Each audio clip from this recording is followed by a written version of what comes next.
یہ بات تو ہم سب جانتے ہیں کہ البرٹ آئنسٹائن ہسٹری کا سب سے بڑا جینیس تھا، اتنا جینیس کہ وہ اکیلا ہی ہزاروں سائنٹسٹ سے زیادہ دماغ لڑا سکتا تھا۔ جو چیز ہم انسان سمجھنا تو دور کی بات سوچ بھی نہیں سکتے، وہ آئنسٹائن نے سوچی بھی، سمجھی بھی اور اس کو پوری دنیا کے لیے آسان بھی بنایا۔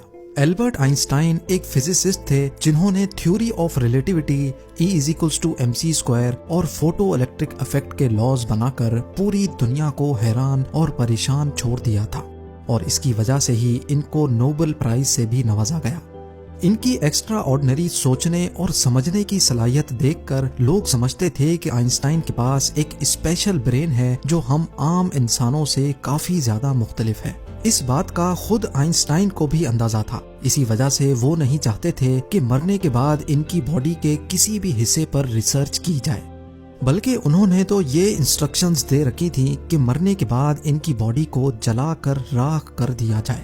لیکن پھر وہی ہوا جس کا آئنسٹائن کو ڈر تھا۔ 18 اپریل 1955 کو پرنسٹن ہاسپٹل میں جب آئنسٹائن کا انتقال ہوا تو آٹوپسی کے لیے یعنی موت کی وجہ جاننے کے لیے جو ڈاکٹر آیا اس نے چپکے سے آئنسٹائن کا برین نکال لیا، کیونکہ اس کو یہ جاننے کی کیوریوسٹی تھی کہ دنیا کے سب سے بڑے جینیس کے برین میں آخر ایسا ہے کیا۔ ناظرین، آئنسٹائن کا برین چرانے والے ڈاکٹر تھامس ہاروی تھے، جن کو اپنے ساتھ ہونے والے انجام سے زیادہ اس اسپیشل برین کو اسٹڈی کرنے میں دلچسپی تھی۔ کچھ دنوں کے بعد جب پرنسٹن ہاسپٹل کو ڈاکٹر ہاروی کی اس حرکت کا پتہ چلا تو ان کو اپنی جاب سے ہاتھ دھونا پڑا، لیکن ڈاکٹر ہاروی آئنسٹائن کے بیٹے ہنس البرٹ سے جیسے تیسے کر کے یہ پرمیشن لینے میں کامیاب ہو گئے کہ وہ اس کے باپ کے اسپیشل برین کے اندر چھپے رازوں سے پردہ اٹھا کر اس کو دنیا کے سامنے لانا چاہتے ہیں۔ اس دن کے بعد سے شروع ہوا اس برین کا ایک لمبا ترین سفر۔ ڈاکٹر ہاروی ایک پیتھولوجسٹ تھے جو صرف پوسٹ مارٹم کرنا جانتے تھے۔ یہ ان کا صرف خیال تھا کہ وہ اتنے بڑے جینیس کے برین پر ریسرچ کر پائیں گے۔ اب کنڈیشن یہ تھی کہ ڈاکٹر ہاروی پرنسٹن ہاسپٹل کی جاب سے بھی ہاتھ دھو بیٹھے تھے اور اپنے پیتھولوجسٹ کا عہدہ بھی۔ آئنسٹائن کا برین جو پہلے ہی ڈاکٹر ہاروی پریزرو کر چکے تھے، وہ اس کو لے کر پینسلوینیا کے شہر فیلاڈیلفیا لے گئے، جہاں انہوں نے برین کی کئی فوٹوز لیں اور پھر اس کو 240 چھوٹے چھوٹے پیسز میں کاٹ کر ہر پیس کو الگ الگ جار میں پریزرو کر کے اپنی بیسمنٹ میں چھپا دیا۔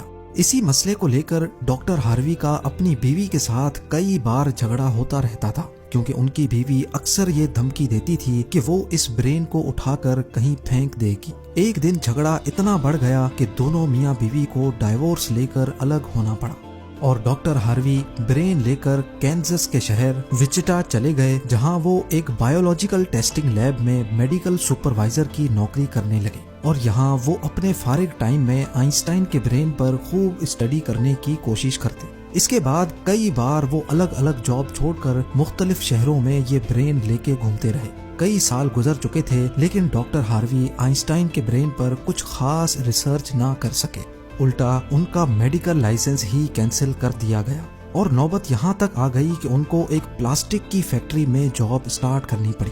تبھی انہوں نے پہلی بار ایک اچھا فیصلہ کیا کہ وہ ان کے برین کے الگ الگ حصوں کو دنیا بھر کے بیسٹ نیورو پیتھولوجسٹ کے پاس ڈیٹیلڈ ریسرچ کے لیے بھیجیں گے، لہٰذا انہوں نے ایسا ہی کیا۔ 1955 میں برین چوری ہونے کے 30 سالوں کے بعد یعنی 1985 میں پہلی بار آئنسٹائن کے برین پر ایک اسٹڈی پبلش کی گئی۔ اس کے بعد اگلے 28 سالوں تک اس جینیس برین پر دنیا بھر کے نیورو پیتھولوجسٹ نے کئی اسٹڈیز پبلش کی، جن میں بتایا گیا کہ آئنسٹائن کا برین عام انسان کے برین سے کافی ڈیفرنٹ تھا۔ سب سے بڑا ڈیفرنس برین کے کارپس کیلوسم نامی حصے میں پایا گیا۔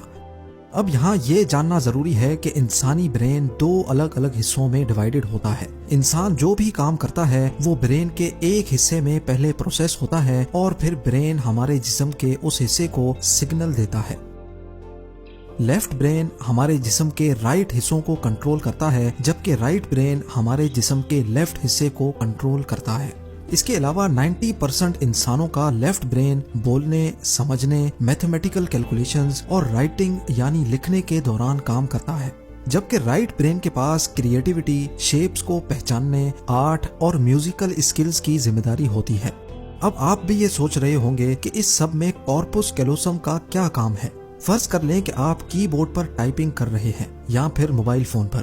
اس دوران ہمارے دونوں ہاتھ ٹائپنگ کرنے میں بزی ہیں. کچھ الفابیٹس ہمارا سیدھا ہاتھ ٹائپ کر رہا ہے تو کچھ الٹا ہاتھ. ٹائپنگ کے دوران آپ کے لیفٹ ہینڈ سے ایک مسٹیک ہوئی تو آپ نے فوراً اپنا رائٹ ہینڈ استعمال کر کے اس مسٹیک کو اریز کیا.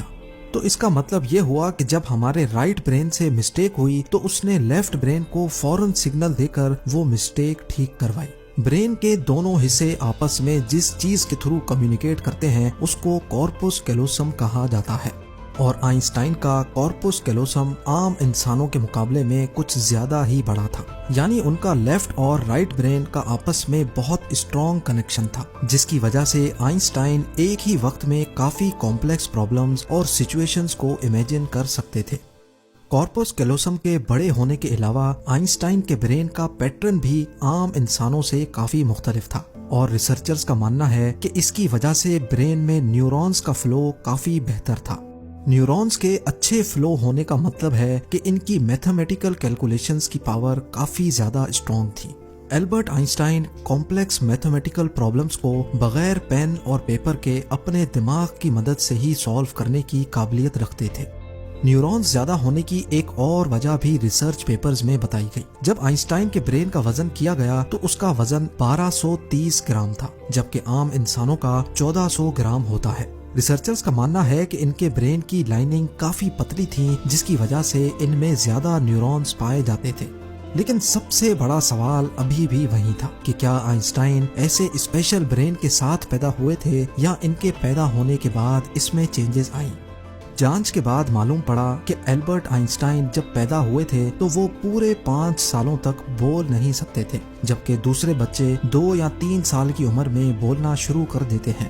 جب انہوں نے بولنا شروع بھی کیا تب بھی وہ زیادہ بولنا پسند نہیں کرتے تھے، بلکہ ہمیشہ اپنی سوچوں میں ہی گم رہتے تھے. ان کے پاس چیزوں کو میمورائز کرنے کی پاور کافی کم تھی، یہاں تک کہ ان کو سمپل میتھس کے ٹیبل بھی یاد کرنے میں مشکل ہوتی تھی. وہ میتھس اور نمبرز کو لاجیکل طریقوں سے پروسیس کرنے کے ماسٹر تھے، نہ کہ ان کو رٹا لگا کر یاد کرنے کے.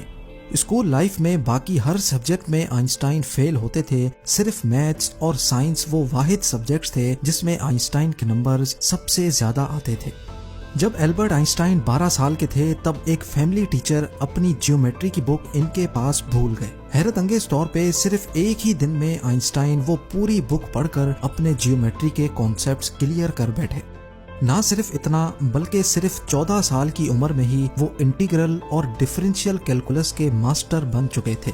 میتھس اور سائنس میں ان کی اتنی اسٹرانگ گرپ تھی کہ جب وہ کلاس روم میں کوئی سوال پوچھنے کے لیے ہاتھ کھڑا کرتے تھے تو پروفیسرز گھبرانے لگتے تھے، کیونکہ آئنسٹائن کے اکثر سوال ٹیچرز کے بھی اوپر سے گزر جاتے تھے. چھوٹی سی عمر میں ہی وہ اس یونیورس کے لاز کو ایک چھوٹی سی ایکویشن میں بند کرنا چاہتے تھے، اور یہی انہوں نے اپنی زندگی کا مقصد بنا لیا تھا. 26 سال کی عمر میں آئنسٹائن نے 4 ریسرچ پیپرز پبلش کر کے پوری دنیا کو حیران کر ڈالا، اور اسی وجہ سے ان کو PhD کی ڈگری اور ہیومینٹی کے لیے اعلیٰ کردار ادا کرنے کی صورت میں نوبل پرائز سے بھی نوازا گیا. اس کا اندازہ آپ صرف اس بات سے لگا لیں کہ آج بھی آئنسٹائن کی ان تھیسس کے بنا سائنس بالکل ادھوری ہے. کئی ڈاکٹرز اور سائنٹسٹ نے یہ نتیجہ نکالا کہ آئنسٹائن کا برین ان کے پیدا ہونے کے بعد اسپیشل بنا تھا، جس کی سب سے بڑی وجہ یہ تھی کہ جب ان کو اپنے سوالوں کا کوئی جواب نہیں ملتا تھا تو وہ خود اپنے دماغ کی مدد سے جواب تلاش کیا کرتے تھے. چھوٹی عمر میں ہی ایسا کرنے سے ان کا برین اسی حساب سے ڈیولپ ہوتا گیا. آج بھی آئنسٹائن کا یہ ایکسٹرا آرڈنری برین امریکہ میں واقع دی مٹر میوزیم میں موجود ہے، جس کو بڑی حفاظت سے مائکروسکوپک فلمز میں پریزرو کر کے رکھا گیا ہے. امید ہے زیم ٹی وی کی یہ ویڈیو بھی آپ لوگ بھرپور لائک اور شیئر کریں گے. آپ لوگوں کے پیار بھرے کامنٹس کا بے حد شکریہ. ملتے ہیں اگلی شاندار ویڈیو میں.